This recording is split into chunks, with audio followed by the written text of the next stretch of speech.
This is Optimal Finance Daily, episode 373. Great news! There's another recession coming, by Mr. Money Mustache of MrMoneyMustache.com. And I am Dan, your host here on the show. I'm here each Monday through Friday reading to you from some of the best personal finance blogs on the planet. This podcast is brought to you by Magic. Magic is your text-based personal assistant. It's powered by real people and available 24/7 to help with your personal and business tasks. Try Magic now and get your first 3 hours of Magic free at getmagic.com/finance. That's getmagic.com/finance. And today's post is a pretty new one, so the content is very relevant, very up-to-date, and it's a little bit longer than usual, but not long enough to break into 2 episodes. So with that, let's get to it as we optimize your life. Great news! There's another recession coming, by Mr. Money Mustache of MrMoneyMustache.com. If you've been keeping an eye on the U.S. economy in recent years, you might notice that things are looking pretty darn rosy. Unemployment is at its lowest level in 40 years, wages are rising, and house prices have not only recovered from their fiery crash of 2009, they've had several years of record-breaking prices in most regions, just like the stock market. In short, today's situation is very similar to what Mr. Money Mustache, despite no magical forecasting skill, forecast back in 2013 in an article called How to Prosper in an Economic Boom. In that post, I suggested that we were in for some very good years, which made it a good time for getting ahead. Make hay while the sun shines. It's a lot easier to fix your problems right now with the stiff economic tailwind at your back than it will be in just a couple of short years or less, when the high seas and lightning bolts and whirlpools are ripping at your pockets. Fair weather preparations include: rake in your big paycheck while it lasts, and don't blow it on temporary luxuries. Keep your living footprint efficient. In expensive cities, this is a great time to rent and not a great time to spring for the sprawling home of your dreams on a big mortgage. Eliminate any last shreds of consumer and student loan debt. With the stock market at higher price-to-earnings ratio than usual, there is less harm in paying off your mortgage earlier, keeping 6 months of living expenses in cash or money market funds, and other non-stock investments like rental properties in low-cost cities, where reliable rent is over 1% of total property price per month. Design your career and your self-employment side gigs so that they are resilient, multiple streams of income from different sources, and an easy answer for what would I do if my job or industry ceased to exist. Of course, becoming less dependent on a steady job is always a good thing. It just happens to be much easier to build that independence if you're surfing atop a giant economic wave like this one. So, here we go. With all those preparations in progress, I hope you're ready, because there's a recession on the way. I can say this with confidence because there's always a recession coming. We just never know exactly when. About the only thing I can guarantee is that we are about 4 years closer to the next recession than we were when I wrote that optimistic earlier article. But it is very important to remind yourself of this, because when we get to this rosy point of the business cycle, things have been good for so long that we forget that crashes are even possible. If you're a sagely 27 years old right now, you may have never experienced a recession in your adult life. All you've ever seen is the good times. You're in for an interesting surprise. However, on top of that folksy, it always happens wisdom, there are a few other clues that suggest that time is approaching. Household debt levels have risen back to their pre-crash peak, and with an even worse composition. More student loans, and a record level of auto loans, the most ridiculous and self-destructive piece of personal finance outside of mortgaging your shins to a loan shark to afford tonight's cocaine. Consumer debt shouldn't really exist at all. It's simply a house of cards that allows impatient people to pull their consumption from the future just a teeny bit forward into the present in exchange for spectacularly bad costs, stress, and wrecking of lives. But because it exists and is profitable, a huge $1.3 trillion in 2015, financial industry has strung up to originate, multiply, and churn this debt.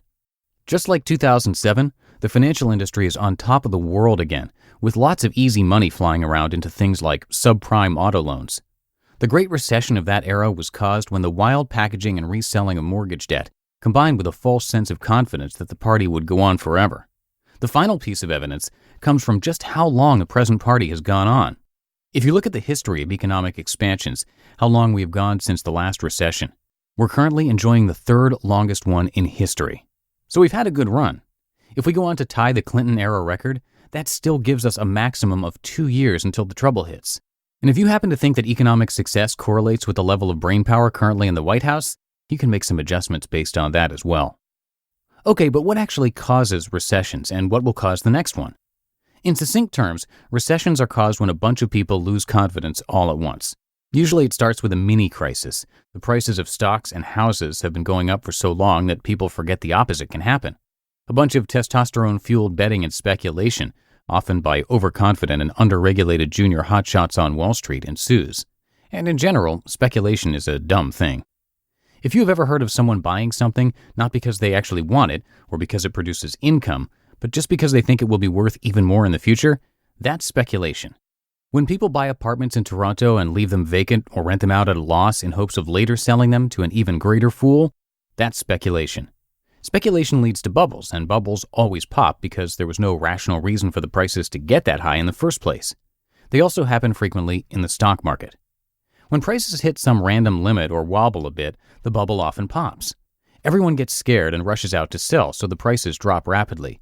Suddenly, over-leveraged novices can't repay their oversized bank loans, and they start missing payments.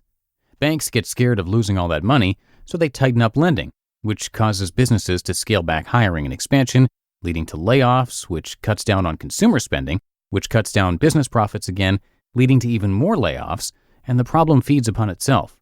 Eventually, the prices of these valuable assets gets low enough that people with actual money, like you and me, perk up and start scooping them up at a discount. A pristine apartment building here, some shares of a few thousand established profitable companies there via an index fund, and this puts a floor under the dropping prices. Meanwhile, the Federal Reserve Bank also steps in, lowering interest rates and flooding the system with cheap money to encourage people to start buying houses again, and businesses to start expanding to soak up the pool of unemployed people. Everyone gets back to work, and the recession ends, usually very quickly. Most recessions last less than 1 year. So as long as you aren't a consumer sucker, commuting to work in a bank-financed, gas-powered racing sofa and or borrowing money for furniture and appliances to outfit that last spare room in your suburban mansion, recessions are a great thing. Housing and profitable investments become cheaper, insanity and speculation is reset, and people actually start living more frugally again, getting back to the roots of what living a good life really means. Most people who are wealthy today achieved it by building and acquiring profitable investments in the past when they were on sale. A recession is just a big sale on almost everything. So should I be worried? No, of course not. This is just money we're talking about, and you should never be worried about money. One of the joys of Mustachianism is that it makes you immune to the business cycle. You immediately stop living beyond your means, so you have stepped back from the cliff. Then you start to build a resilient mesh of skills, health, money, friendships, and peaceful personal capacity which further protect you from trouble. After all, who cares about the price of gasoline or affording cholesterol pills or how to make the next truck payment when you're a wiry and muscular Mustachian, riding your swift and sensible bike a few miles to work and banking almost all of your enormous paycheck every 2 weeks? Then, as you live this joyful existence for however many years it takes, the final stage of complete financial independence arrives automatically, and you are absolutely invincible. Whether it comes in 2 weeks or 4 years, I hope all of us are prepared for the next hill on this roller coaster. It's a lot more fun when you know it's coming. You just listened to the post titled, "Great News! There's Another Recession Coming," by Mr. Money Mustache of MrMoneyMustache.com. This is made possible by Magic. No, seriously, Magic is a 24/7 text-based personal assistant, and they're a sponsor of this episode. Magic is the best way to get more out of your day. You send a text message with your request. It can be business or personal, and real people will do remote work to help you with anything that needs getting done. Common requests include paying bills, making reservations, and booking flights. But the team can handle whatever you want.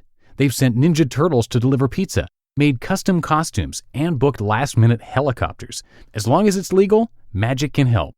Magic is available nationwide, and we've got a special deal for you that will allow you to try Magic with 3 hours for free. Go to getmagic.com/finance. That's getmagic.com/finance, or text finance to 83489. Thanks for listening, everybody, and I will be back tomorrow with a post from Financial Samurai. I'll see you there, where your optimal life awaits.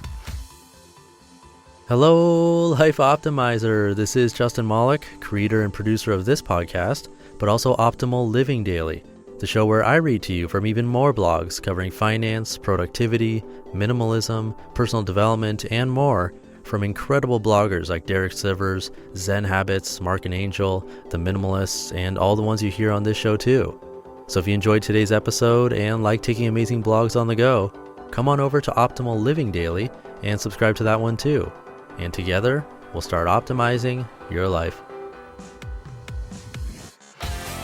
You've been listening to Optimal Finance Daily. Be sure to hit the subscribe button to stay up to date on each new episode and head to oldpodcast.com. That's OLDpodcast.com for a free gift as well as more actionable tips and resources to help you maximize your potential. Thanks for joining us, and remember, your optimal life awaits.